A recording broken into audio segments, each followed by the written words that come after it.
Hello friends, welcome to daily fresh recipes. நம்ம இன்றைக்கி schezwan fried rice எப்படி செய்யலான்னு பார்ப்போம். ஒரு பேன் வச்சுட்டு ஆயில் ஊற்றுங்க. ஆயில் ஹீட் ஆன பிறகு கொஞ்சமாக பூண்டு சாப் பண்ணி போடுங்க.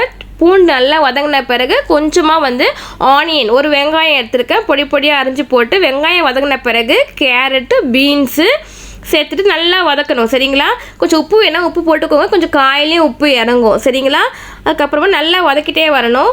பீன்ஸ், கேரட் நல்லா வதங்கின பிறகு நம்ம கோஸ் எடுத்துக்கலாம். பொடி பொடியாக அரிஞ்சு வச்சுக்கோங்க. கோஸை வாஷ் பண்ணி ரெடியாக வச்சுக்கோங்க. கொஞ்சம் வதங்கின பிறகு நம்ம கோஸ் சேர்த்துக்கலாம். சரிங்களா?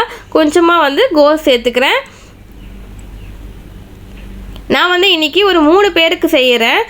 3 பேர் சாப்பிட்ற அளவுக்கு நான் ஃப்ரைட் ரைஸ் செய்கிறதுனால நான் கொஞ்சம் கொஞ்சமாக காய் எடுத்துருக்கிறேன். உங்களுக்கு எவ்வளோ குவான்டிட்டியோ அதுக்கு ஏற்ற மாதிரி காய் நீங்கள் சேர்த்துக்கணும். சரிங்களா? வெஜிடபிள்ஸு பார்த்திங்கன்னா கேரட்டு, பீன்ஸு, கோஸ் நான் ஆட் பண்ணியிருக்கேன். நல்லா வதக்கிட்டே வாங்க.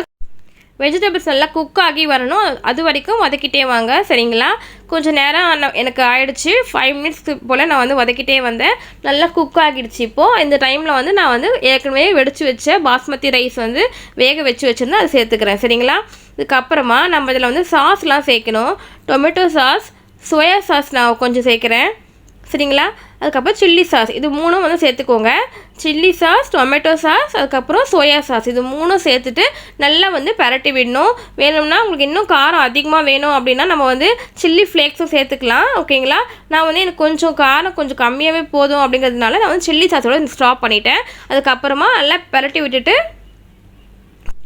ஸ்ப்ரிங் ஆனியன் எடுத்துகிட்டு நல்லா சாப் பண்ணி மேலே போட்டுட்டு நல்லா கலரி விடுங்க. நம்ம அரிசி உடையாத மாதிரி மெதுவாக நல்லா பரட்டி விடுங்க. அதுக்கப்புறமா நம்ம பார்த்திங்கன்னா ஒரு 5 மினிட்ஸ் ஸ்டவ்லேயே இருந்தது அப்படின்னா நமக்கு சாஸ்லாம் குக் ஆகி ஈவனாக காரம் ஸ்ப்ரெட் ஆகும். அதுக்கப்புறமா தேவையான அளவுக்கு உப்பு போட்டுக்கோங்க. ஏற்கனவே உப்பு கொஞ்சம் காய் வதக்கும் போதே நம்ம கொஞ்சம் ஆட் பண்ணும். ஸோ இப்போ பார்த்து சேர்த்துக்கோங்க உப்பு. ஓகேங்களா? சேர்த்துட்டு நல்லா ஒரு 5 மினிட்ஸ் ஸ்டவ்லேயே இருக்கட்டும். கொஞ்சம் ஃப்ரை ஆகணும் ரைஸ்லாம். அப்போ தான் ஃப்ரைட் ரைஸ் சூப்பராக இருக்கும். அவ்வளோதான் மை டியர் ஃப்ரெண்ட்ஸ், நம்மளோட ஷெஸ்வான் ஃப்ரைட் ரைஸ் ரெடி ஆகிடுச்சு. இப்போ நான் டேஸ்ட் பண்ணி பார்த்தேன். செம்ம டேஸ்ட்டாக சூப்பராக வந்திருக்குது. ஓகேங்களா?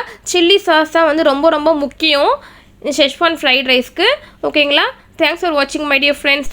If you like my channel, don't forget to subscribe. Thank you.